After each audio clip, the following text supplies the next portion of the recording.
Mmirienweilo ọka gị mmanụ isi na Anambra wee pụọ na-ekwe gị na udo ga-achị. O mekwana ife anụ mkpu emesigo mee Mmirienweilo jakwa chọọlọ ya jee chọọlọ ya aka siri ike Okongwu ya si na Okongwu na-ekwuka o mego ologwo Mmirienweilo nya akịrịka ọkpọ nkụ echetagwo Mmirienweilo ma like ka unu kuruo dan nene dis video ka unu fife akịrịka ọkpọ nkụ kwu maka Mmirienweilo and Mmirienweilo aka dibara nwa m nwoke tọrọ Mmirienweilo oye nweta gị mpịa gị ụtarị ka ụmụazị that's all don't know you go come with the see very address and different. I don't know man for past how many days now and I drag na social media consigning a video me. Even self I talk with them man police man court. You got that. So mama because that video na can just say can be meet you any man because look away from the horse's mouth. Because I can say that video call na gala but na see Okongwu dibia okwibido kwa na ọzọ nke isi nye pụta ịchọba izu ike na ọ ka abịakwa buru ọzọ buru ọgabiko ọmụkwu ka ọ dị ọhaneze ekene m ụnụ confirm ọmụ ọbụ eze agwa akịrịka kpọnkọzọ ụwa ndụ adresị ndị Enugu adresị ndị Oduma a sị na egwu adị atụ afọ okporo ụzọ ọmụ nwa mgbe eze agwa akịrịka kpọnkụ gwara Mmirienweilo okwu maka na abụ m eze agwụ bụ nyewa bụ isi arụsị niile agwụ nyewa bụ isi after God Almighty Chukwu Okike Obiọma agwụ. That's why na agwụ na-eje ahịa ọ na-abịa last and ọ bịa ome mmeri ọ na-abịa wute ọkụ ọ na-abịa wute ikuku ọ na-abịa wute thunder and earthquake. In as much as ị na-ekwu okwu as omenala ma nkụzi ma na-agwọ ọgwụ imela nke ọjọọ ya nweta gị mpịa gị ụtarị ka ụmụazị ị na-ekwuzi ihe ziri ezi m ga-adị very happy maka na ụmụ m nwere ike ige ntị ma ụmụ m and Mmirienweilo aka dibara nwa m nwoke tọrọ Mmirienweilo is only that no bụ m ụzọ pụta social media mana ọ cheki ejie 1998 m ji mebe agwụ ka m na-eme ọ bụla ọgwụ enwe ihe ndị iche na ọgwụ a na-asata ọgwụ asata a na-ebute arụsị ebute mana agwụ bụ inbuilt by the creator. Ọ bụrụ ndị ụka ha si na the choosing one.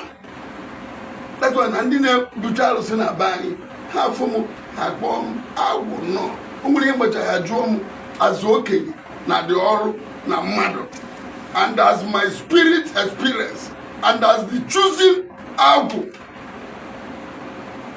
maka ahụ mgbe agwụ is not a guy name. Ihe m gwara ya bụ okwu nna na-agwa nwa adọmụnwa kwuru ihe ahụ ọ ga-eme Okongwu dibia ya eme ya ọmụnwa kwuru and agwa m okwu ọjọọ ndụmọdụ ka m nyere ya ọ bụ na onye nwa na-like nwa ma tụpụrụ ya ọnụ na mmadụ si na ọkpọ abụrụ azụ bụ na ihe emebeghị ya enwere ihe ya ejide asị na ihe a eji agwa ya bụ ọkpọ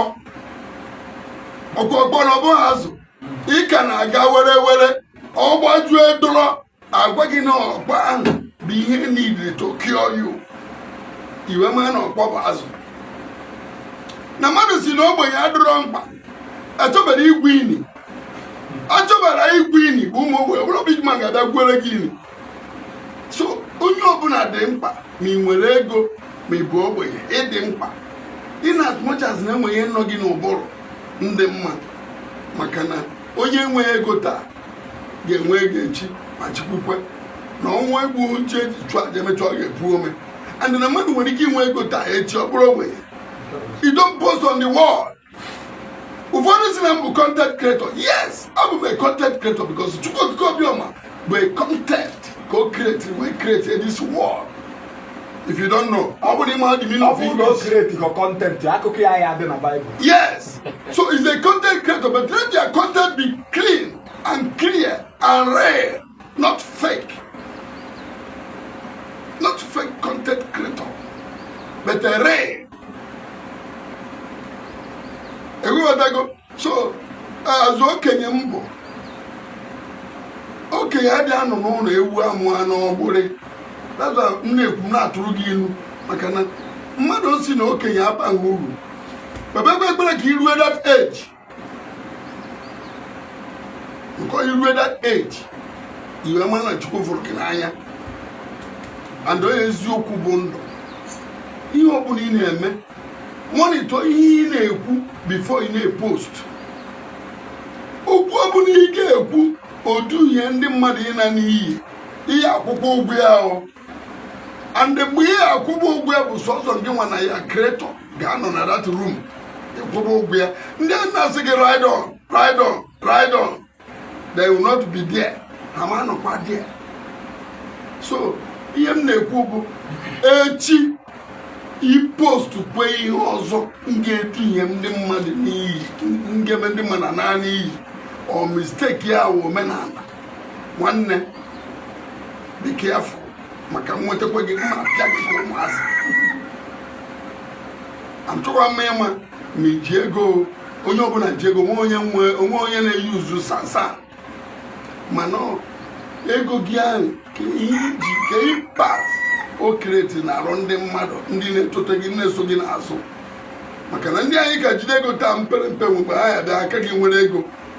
Mgbe Abiola nọ ndụ anyị mara onye bụ Dangote. Iwetago so mgbe Chikeruba ha nọ ndụ mekere ndị Chukwu ha nọ ndụ. Ihe amama ndị a na-ewuzi kịta ọha na-ewu den.